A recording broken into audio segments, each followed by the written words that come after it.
to Buzzworthy. My name is Shalacia Harris, your host, and in the studio today with me is Gharsa Amin, founder and CEO of Kavodax. And Garza just told me something she really believes in, which is tapping into your greatest capacity so that you can serve the world bigger and boldly.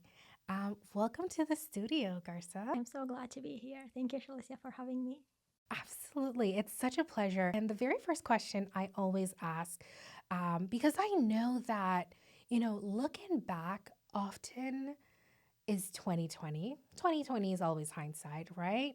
But when you look back at your own story, what do you think set you up to be an entrepreneur today? I landed in Canada because my family was here, and I went through this whole process of what am I going to do with my life right now? I don't have a work permit. I'm just here as an immigrant, and I'm trying to figure out my life. So processing all the immigration stuff, then getting the documentation to finally be able to work.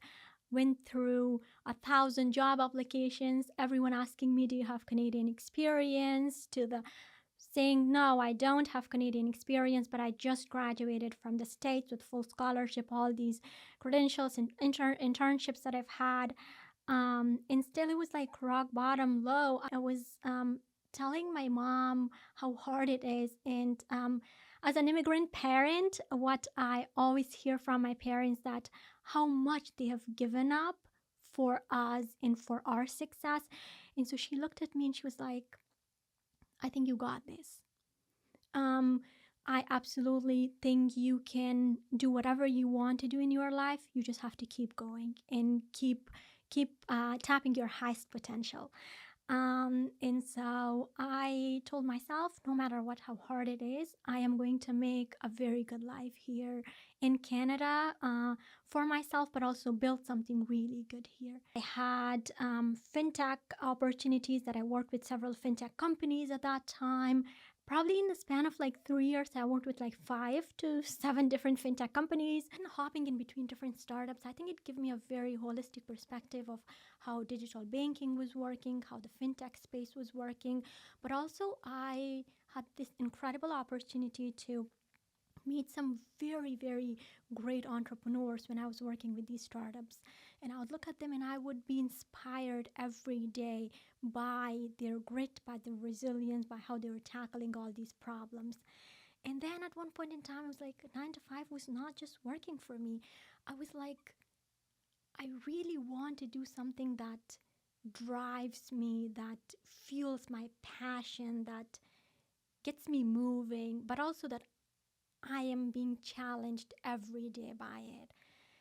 And at one point in time, it's now I am having all this fintech experience in the digital banking space across the US, Canada, Asia. I know how to build softwares, I know software languages.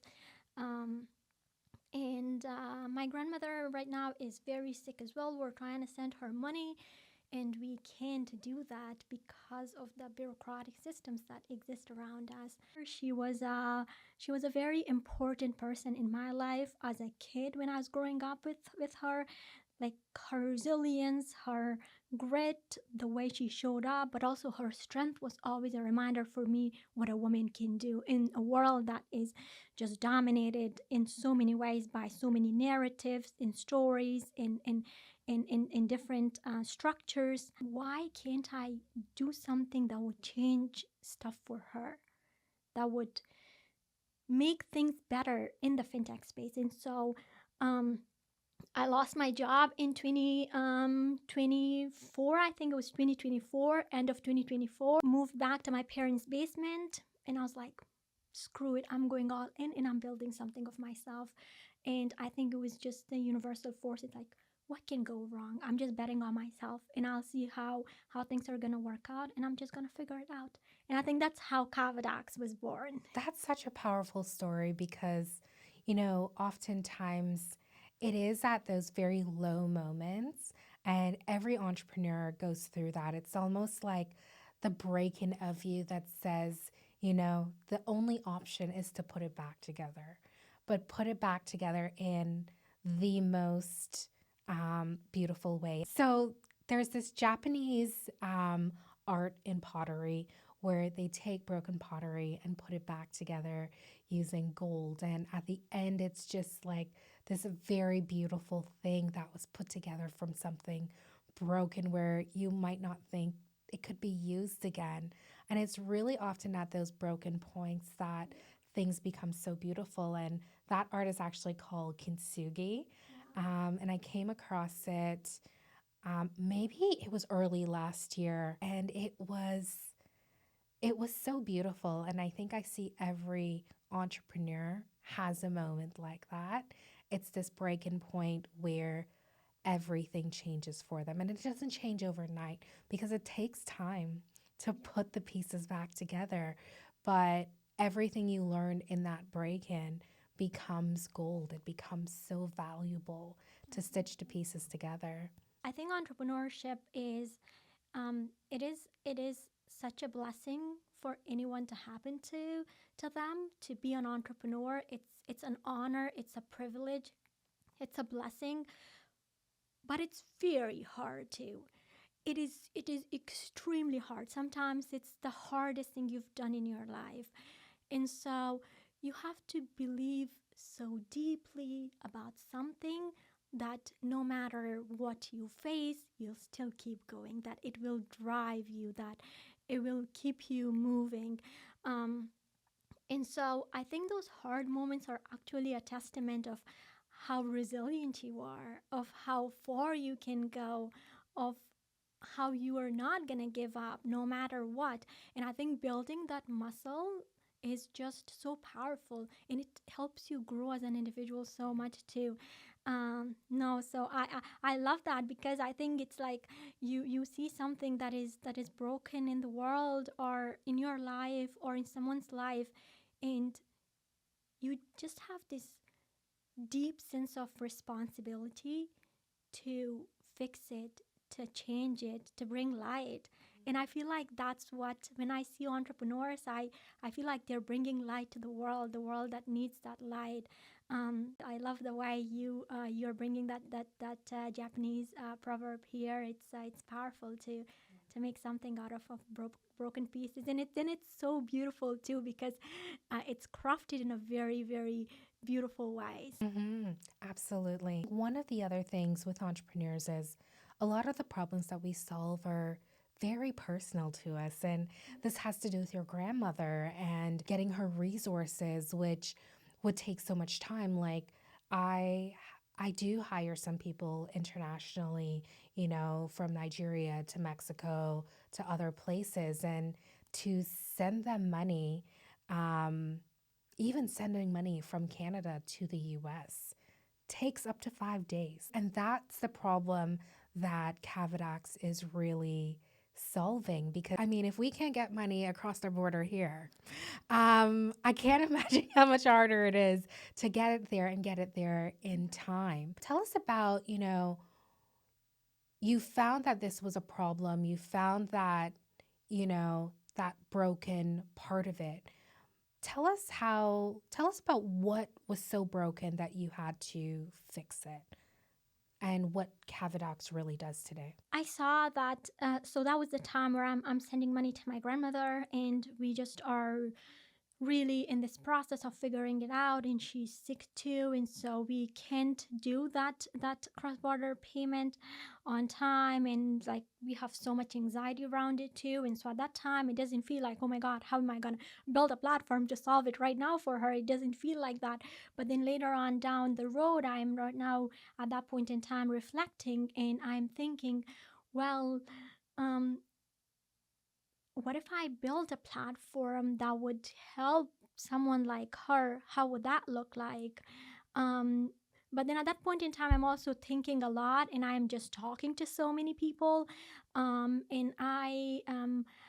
at one point in time, I started talking to other entrepreneurs, especially women entrepreneurs. I was asking them how they're sending money internationally, what are their pain points, how are they going global, how are they starting their operations in another country, do they have the desire and the dream to have their businesses be in several countries and expand their scope. Unfortunately, that was also a time where tariffs were hitting too. Most of the people that I'm talking to at that point in time are telling me um, they can't go global. They can't have operations in several countries because they're now hit by tariffs. My female friends and other female founder friends are also telling me how hard it is for them to get funding, get venture funding, get funding in general from other spaces. All I see is now in my whole universe a broken financial system that is just not serving the way it has to serve everyone around me. My grandmother needs money, she's so sick, and I can't send that to her. My friend is right now not being able to go and have her clothing business right now, clothes be sold in the US because of the tariffs and how much she's now paying in this space. And then these women are right now saying, I can get loan, I can get funding, I'm starting my venture funding is not going. And so this is all the data points that are coming to me, and I'm like, oh my god, and why is no one solving this? And I'm still figuring it out, and I'm like, why are we still operating with a system that is in the 90s?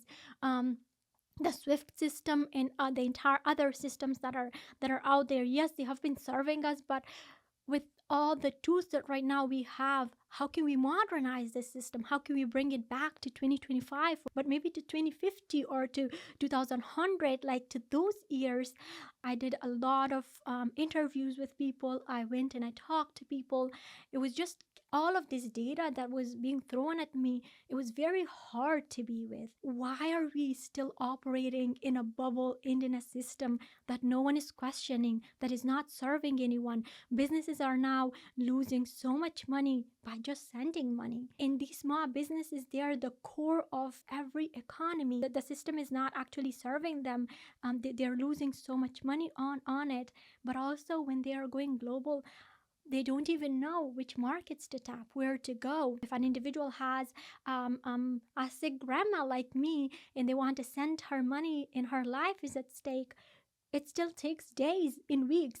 And so the system is not a human centered system. It's not designed for humans at the core of it. And I really wanted to transform that. This is my time to fix it. Why not?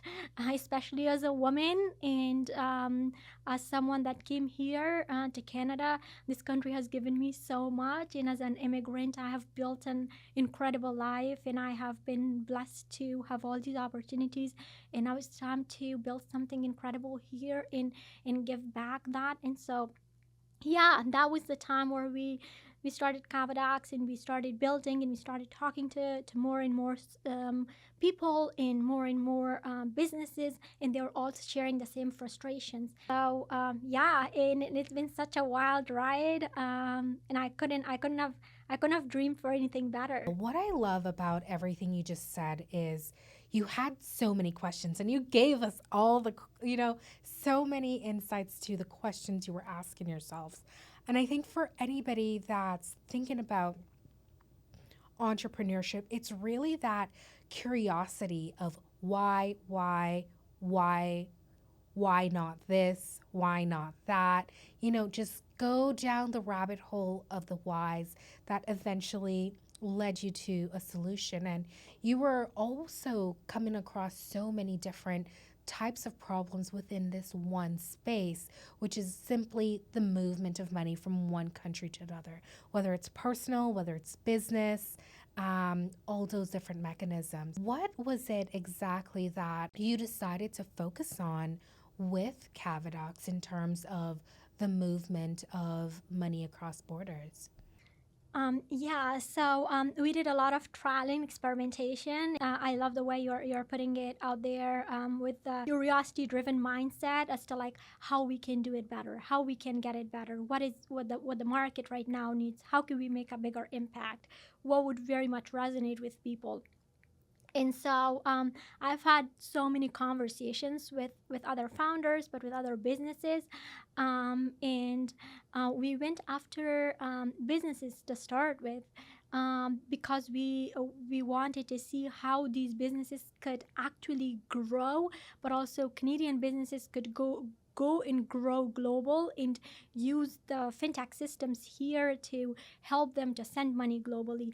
So we started focusing on businesses that are sending money internationally across borders, and those who are right now mostly either effects is involved, or it's very important for them to send money on time, hires in another jurisdiction, and the friction is so much, and they are not having visibility around how much they're sending, what currency that the other person receiving, and how much are they losing. And so there was this friction as well, that we identified that there isn't much transparency. People don't know how much they are losing, how much is it impacting their bottom line. They don't know when will the money arrive. That also impacts their employees, let's say in another place when they hire someone, because now it impacts their morals that they can't get the money on time. So it impacts the productivity. That also impacts back the business. So having had these conversations with people, especially when they're offshoring their business development or other parts, and we're living in a very global world where everyone is connected. So I was talking to these business, they're like, yeah, my employee, she can't get her pay slips or salaries on time, and I know, and I told her that I've sent her that money, but she's still not able to do that, and it's stuck somewhere, and I don't know where it is. And now what is the impact for you? I am very frustrated, they were saying, as a business owner, that my employees are not getting paid on time. That impacts their productivity, that back impacts their loyalty, that even impacts your retention, and that impacts my whole business. This is a huge problem and a pain point that these people are talking about. We have to go after that. There were also businesses that we talked to, and we were having these trials and back and forth, and they were testing the MVPs that we built, and they were saying, when every time there is another currency involved, when they are sending money, let's say from Canada to France, and there is another currency involved, money, the person who is receiving money, sometimes they both have to pay, because if there are wires, you have to pay too, which is even $20-$30 for wires, and there is effects that it gets involved depending on which corridors you use. It's probably 3 to 5%, sometimes maybe 0.2 to 2% on effects, but then there are hidden fees, and if you are doing different currencies, there might be slippage in between as well, so that might come into effect. And then when there are more and more delays, if you have so many contractors involved, and so it's a very complex system in and of itself. And when you add more and more complexity into the layers, some people were saying, wow, this is just way too much for me. I don't know how to deal with this. I'm a small business owner. I don't have to be dealing with all the currency stuff right now in sending money. It's just a small part of my business. I'm trying to grow my business. I want to make revenue, but I'm not able to because I'm losing money. And so that was the times like, okay, let's go after these businesses that are mostly doing hedging, currency arbitrage is involved, and we have so many different currencies as well involved there. Businesses who are going across borders, they have complex workflows, but businesses who are also paying their employees and are having offshore spaces. And then my heart was also with Canadian businesses as well, because we are right now building here and we're building it globally for everyone else. And so if we are facing problems like this at home, imagine.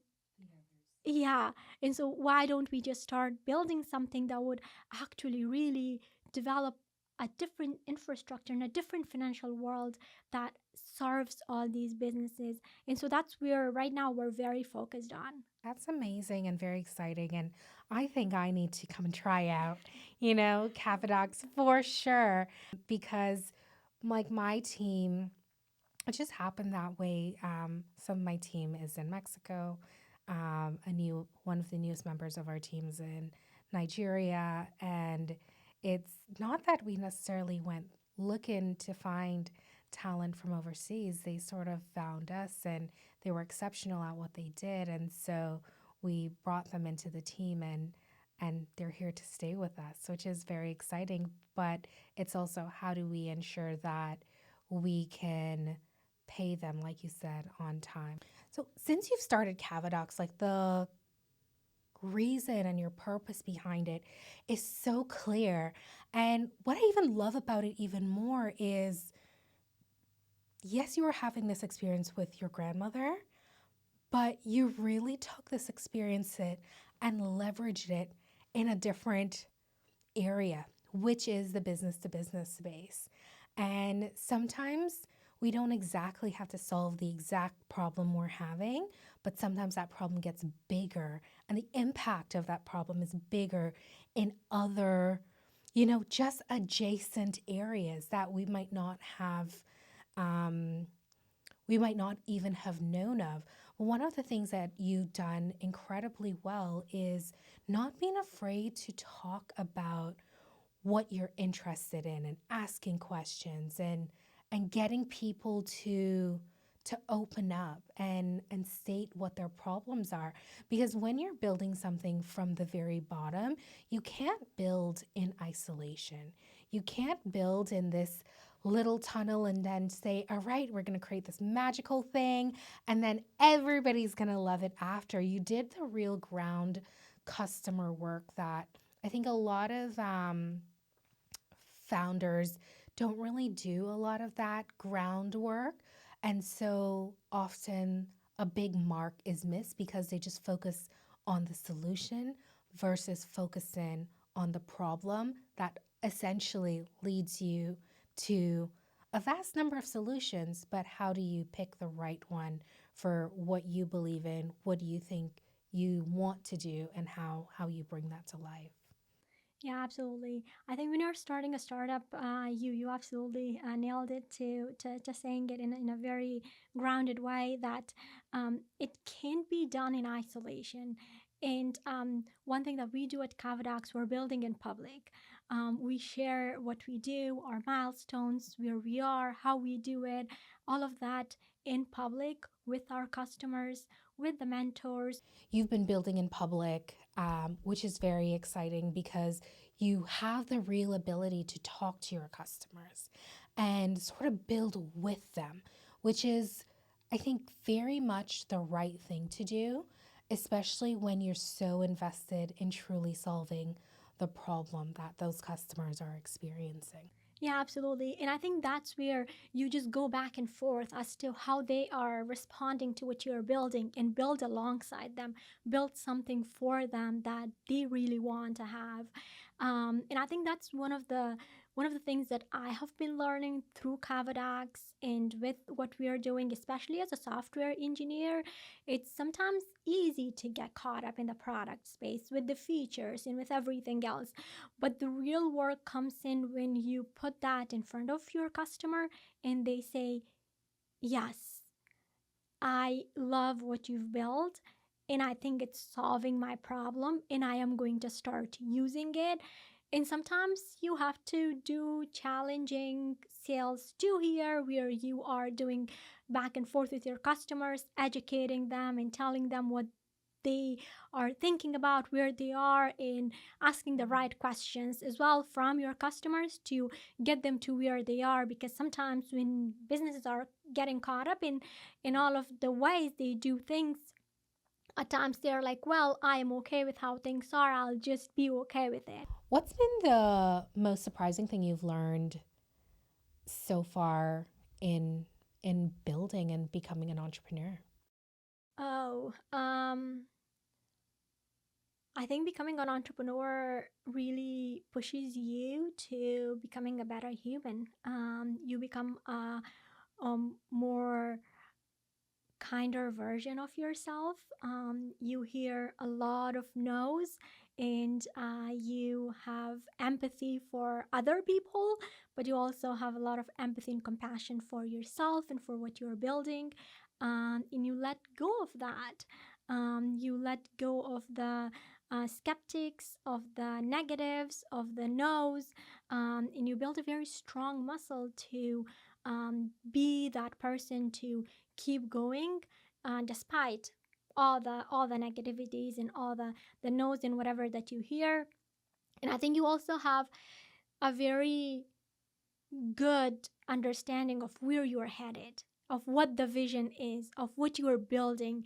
And I think for me, that vision of what I am building today and how it could be in the next 10 years or 20 years, and how massive it could be, and how great it could be, and how many lives it could touch, and how much it could create, and in the scale of this impact. Um, and I think that's what drives me so much. That's like, no matter how many times you like get hit hard, it's like, okay, that's okay, what's next? And I think for me, I really bounce back super like fast. Every time I get down, I bounce back fast. If it is not within a few hours, it's like within a day, I just move on and then keep on thinking about, okay, what's next, how can we crush it big time. I, you know what? Two things.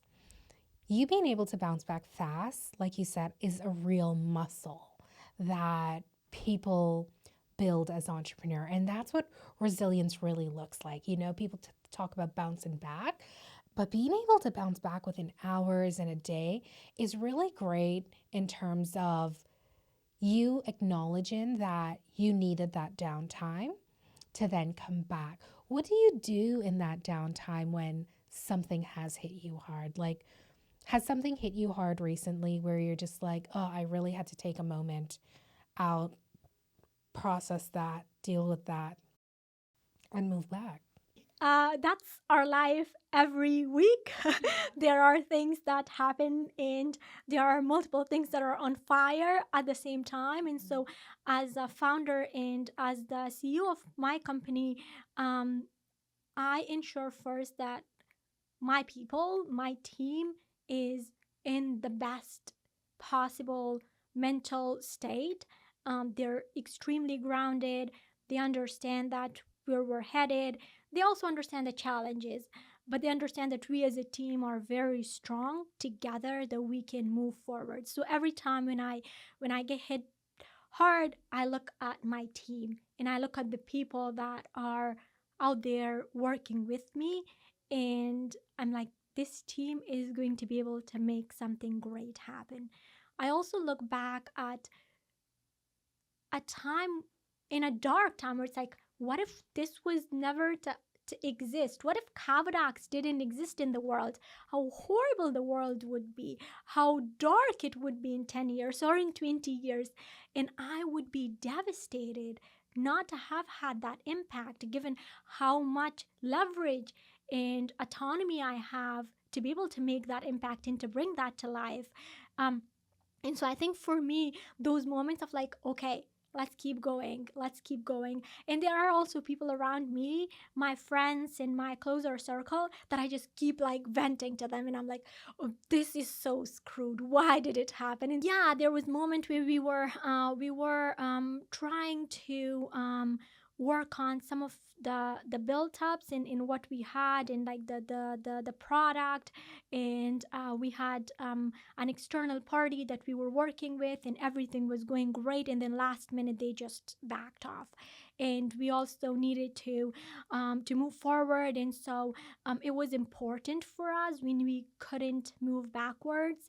And that also impacted the people that were with me, especially the people who were alongside building, and they worked so hard on it, and right now they're like, oh my god, I have to probably redo all of this because this X person got out. And so um, for them, I was like, you don't have to worry. I'm going to take care of it in the next 2 to 3 days for you. I will handle this and everything will be great. And so, as founder, you are like, okay, everything that happens, it's on my shoulders, taking a responsibility. I'm going to take care of it. You don't worry about it. But then down, it's like, okay, now I have to actually take care of it. When I say I'm going to take care of it, I have to take care of it. Just went on 10, 15K, and I was like, let's get it out of the system and just breathe. And I think by the end, it was like, this is great. And I think one thing that I want the audience to take from here is that sometimes we have to balance that mental state of strength with the body too. When you have both together, it really helps you be grounded and sort of keep bouncing back and forth in between all of this. And so for me, running and hardcore just training, hitting the gym, or any other sort of physical activities are just super helpful. It's like you just take 3 4 hours away from it, and then once you come back, you have so much better ideas and you're way more grounded. And I think for me also, like, I think about us challenges in those hard moments as to, okay, what can we do, in like super action oriented, rather than like getting caught up in like storytelling and like telling you, oh my god, this has happened, what am I gonna do. It's like stress, turning that stress into a power to fuel that action so that it can turn into an opportunity. I think that's kind of where my head always circles around, to work around it that way. So much about this, I operate very much the same way. Very much the same way. Like, a couple of things. Like, I just have to vent, let it out.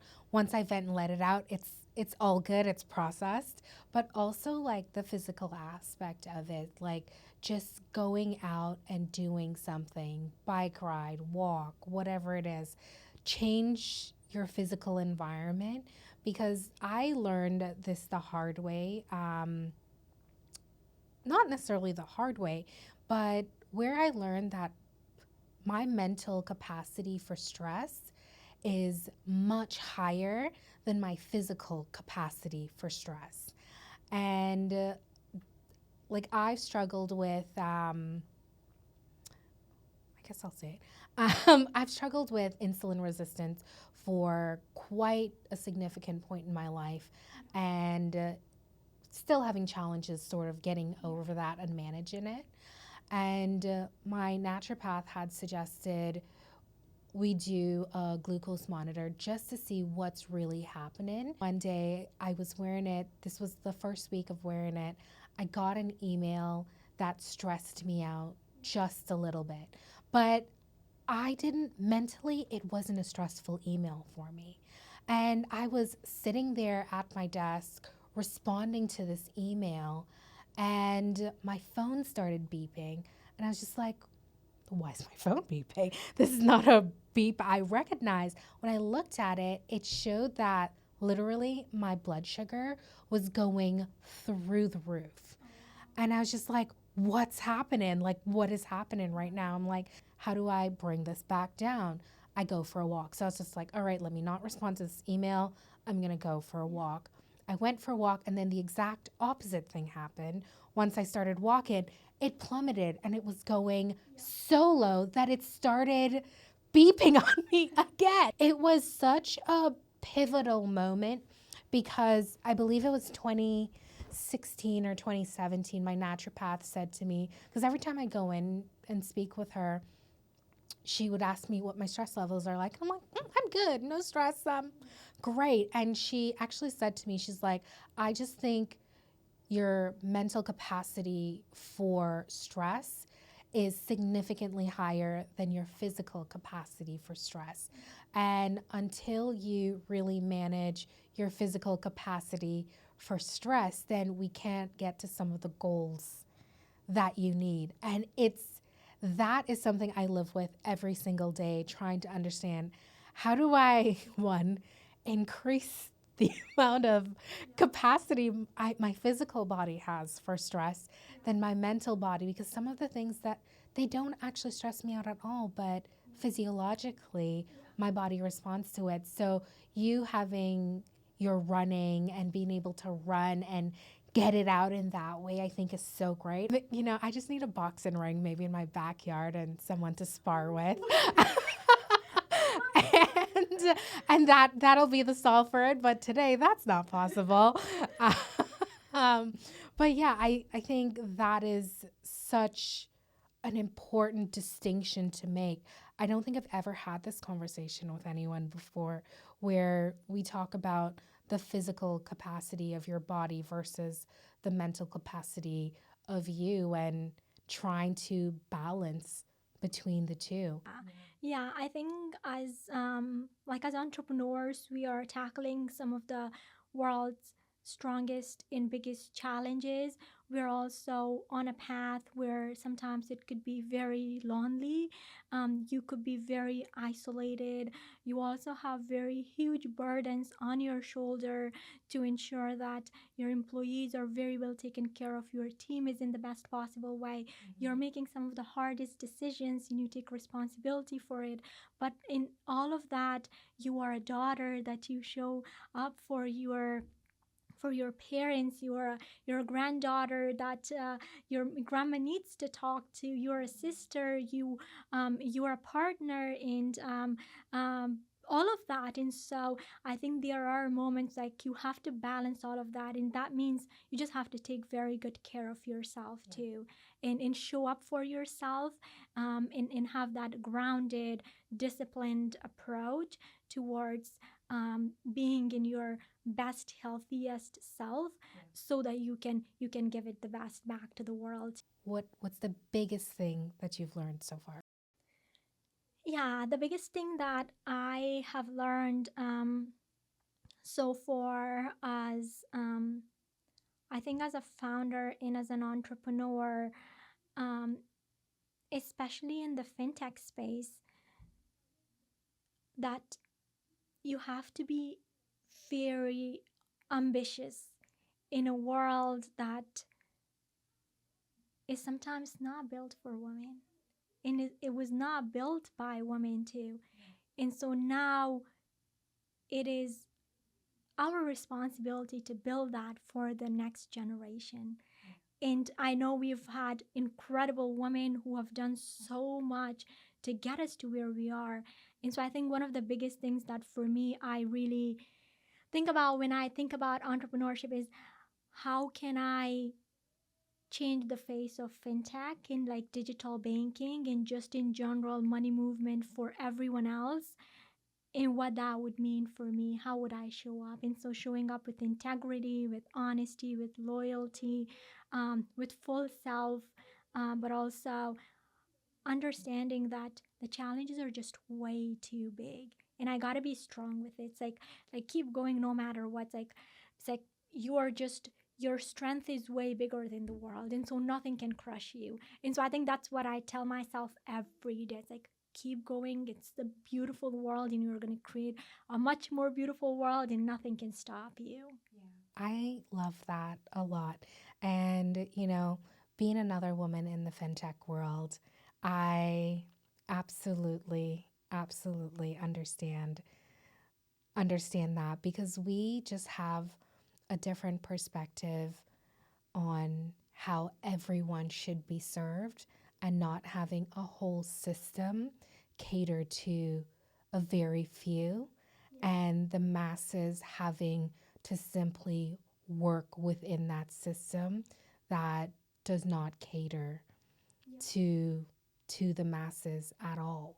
So your vision and mission in changing that, I'm fully aligned with that from my side of the fintech world, really focusing on financial services and how do we really serve people? How do we put the hands and how do we put the power in the hands of the people that use these systems every day, to make it easier for them? I love that. Yeah. I feel like every time I talk to another fintech founder, and especially fintech female founder, it's just such a powerhouse. Like I really respect what you do. And yeah, super, super inspiring to see that. Yeah, it's It's an exciting space for us because, we make up less than 2% of the whole industry. Yeah, Like, not just like fintech, but like the whole like financial infrastructure, which is mind blowing. exactly. Yeah, no, it's still so shocking, and like the discrepancies and how much goes towards women is also, it's like we see so many women founders and they're not getting funding, and I'm like, if I build and I will build this company, and if I build it and it's an incredible company, it's like we will ensure that the future for women, especially when it comes to money, is very, very different than what it is right now. Absolutely. Absolutely. I completely agree. I love Yeah. that. Yeah. What is the one thing you want to leave behind in your entrepreneurial journey? I would really like the legacy to be left in the next 50 to 100, 150 years long, when I'm no longer here, um, is to build innovations that would actually transform life in ways that we haven't seen before, that we could uplift humanity to the next level, killing these issues. But not only that, what else could we build? And so, what we are building right now with Kavodax, starting from this cross border payment platform to sending money internationally, to then having some other great things coming along for us within the quantum space, too. And so, there is just a whole world that is waiting for us to unpack and explore and to see what we have right now. How could we build a better system, a better infrastructure, not only just for small businesses, not only just in digital banking, but in general in the innovation space. We have we don't have a scarcity of resources. Like, there is an abundance of money and there is an abundance of resources, and you can build everything that you want, and you don't have to be limited by lack of resources. And if you're a woman founder, you have absolutely have every space to build without having to say I don't have venture capital and not have anything to stop you. And if you're a business, you can trade and go anywhere in the world. And if you are an individual, you can also do anything in the world. And so I think for me, just with this company, but also longer vision is um, there's just so much that we still need as a world to build and to get us to those next steps. And I would do everything in my capacity to contribute to that. Yeah, that's I love I love that. I think that's becoming more of a theme, and I think that's very much like leaving a legacy behind. More and more of our guests are actually saying that. And I think people often think of legacy because I work with a lot of wealth managers and RIAs in the US, and it's usually about leaving wealth behind, leaving money behind. But one of the I've so I listened to the Diary of a CEO, and Stephen Bartlett was saying this. I don't exactly remember where, but it could have been on his Instagram.